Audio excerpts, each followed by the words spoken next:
Hello and welcome back to another episode of Diablo to D&D. My name is David, and today we're going to be going over the changes I've made to the Barbarian leveling and the addition of more Warcries to the Barbarian main class. So a couple weeks ago I did a video on mechanical and philosophical cohesion, which is just how the mechanics and the philosophy, the ideas of what the designer wants work together to get that flavor and to get how the class should play across. In it, I talked about a couple different ideas, namely the concept of identifiers, how each D&D class has a mechanic that is introduced that shows what that class is about, the one thing you think of when you think of that class. For the D&D Barbarian, it's Rage. For the Fighter, it might be extra attack or action surge. For the Sorcerer, it's like metamagics and whatnot. I go over it in a little bit more detail and talk about how the Diablo classes that I'm making, some of them are lacking the cohesion. What makes these classes, how much I'm struggling with getting that across.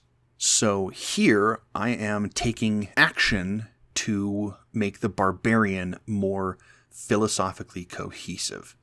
Kind of. Not a lot of mechanics, not a lot of interaction, but talking definitely about how these abilities give you the idea of what the Diablo Barbarian is about. And as a part of that, changing what level you get certain abilities at. Because what I did was add in the 3 other Warcries that I had not added in last week: Howl, Taunt, and Battle Cry. Last week in the changelog, I had added Shout, Battle Orders, and Battle Command into the main class because those were the beneficial ones, the ones that everybody puts points into, because it increases your defense, it increases your hit points, it increases your skill levels, things like that.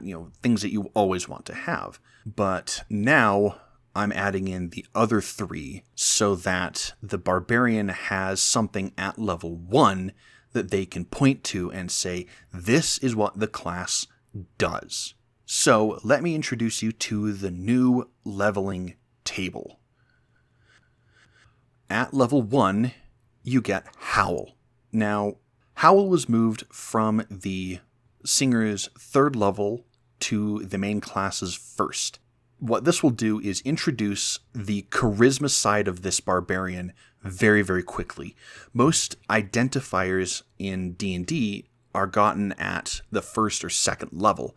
I think the latest one is 6th level for the Paladin's auras, but beyond that, it's the metamagic at level 3 for the Sorcerer. The reason why Howl is at 1st level and not 2nd level, because Find Potion was at 1st level, is that I moved Find Potion to 2nd level because I wanted people to immediately identify that Howl is the thing that you want to do. You want to make a character that has at least 1 or 2, at least a +1 in their charisma, and Find Potion kind of pushes you in the wisdom sense of things, that wisdom direction, and I wanted to get charisma there first.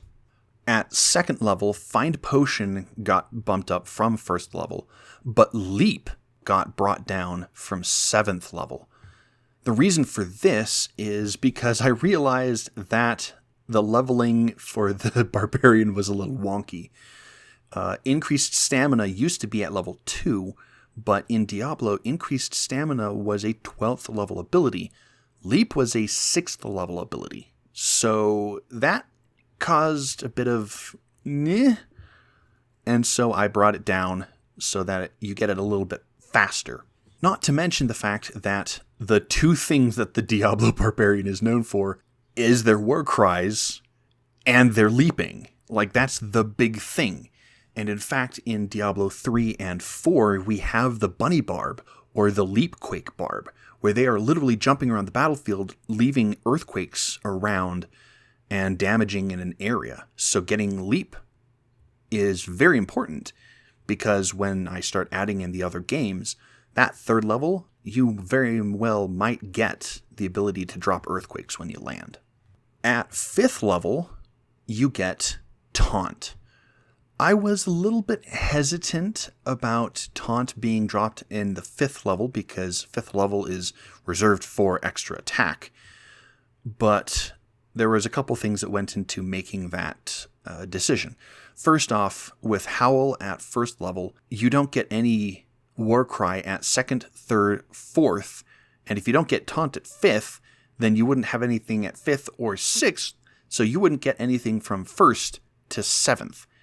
The second thing about that is that the D&D Barbarian gets fast movement at level 5, so yeah, it makes sense that you'd have something there. Now, I really want to put increased speed at level 5 to make that the same, but increased speed is a 24th level ability in Diablo, so yeah, you'll get that at a much higher level in D&D. Now, moving up another 2 levels, at 7th level you get Find Item and Shout. Find Item got bumped down from 9th level to 7th level.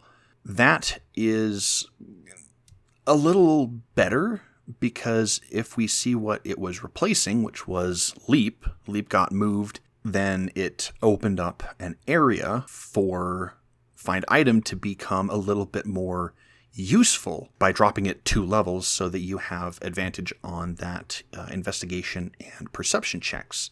Now, I believe Shout was already there at 7th level, so that didn't get changed.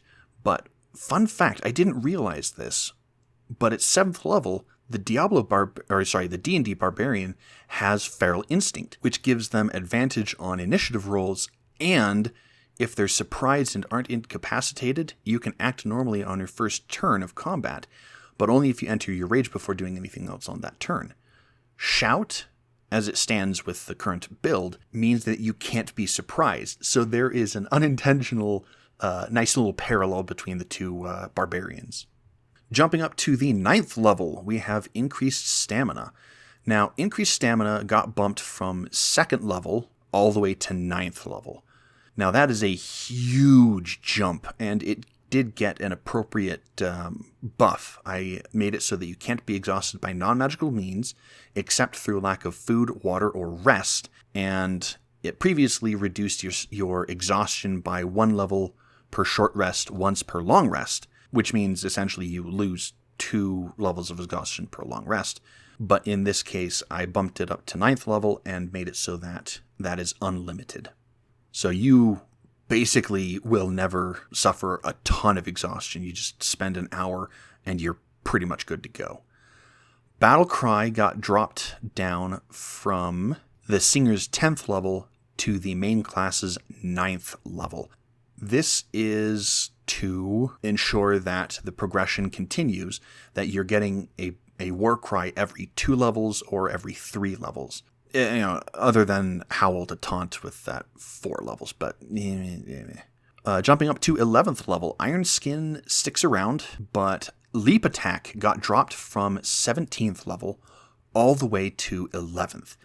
This is something that I wanted to bring in a little further down, because if you'll notice, Leap Attack should not have been a 17th level when it's in D&D, when it's an 18th level in Diablo. So it should have been kind of in that high mid levels. But also because Leap Attack is the only other offensive ability you have in the main class besides fighting style. I mean, you could kind of argue that Battle Cry gives decreases enemies' defense and damage. So I guess you could kind of technically count that as an offensive ability, but it'll be depending on how I actually build Battlecry, because it's not created yet. But I wanted Leap Attack to be at a lower level so that you have access to something that increases your damage, because that's what the Barbarian is about. Dealing damage, taking damage. And with only 2 offensive abilities, yeah, it really needs to be at lower levels. At 13th level, we have Battle Orders. Now, Battle Orders was where Battle Cry is now, so it's a significant nerf going up 4 levels. But I think what it will do, because it's not created yet, is pretty powerful, giving temporary hit points to people in an area, or potentially healing them, or something, I don't know. But I will be very interested in seeing how that will come around. It's a sizable nerf getting bumped up 4 levels, but, I gotta get the progression in there somehow. At 17th level is the last Warcry that people get with Battle Command. Now, the Singer will get Warcry, 2 words, Warcry, at 14th level from their subclass, but Battle Command is the last one for the main line, and rightfully so. It's a 30th level ability in Diablo, so it should be fairly high level. It's not created yet, so I'm not entirely sure what it'll do, but, at 17th level, it's gonna be pretty powerful. I'm guessing something like increasing your allies' saving throws, for example, or saving throw DCs, or some kind of skill check bonus. I'm not entirely sure.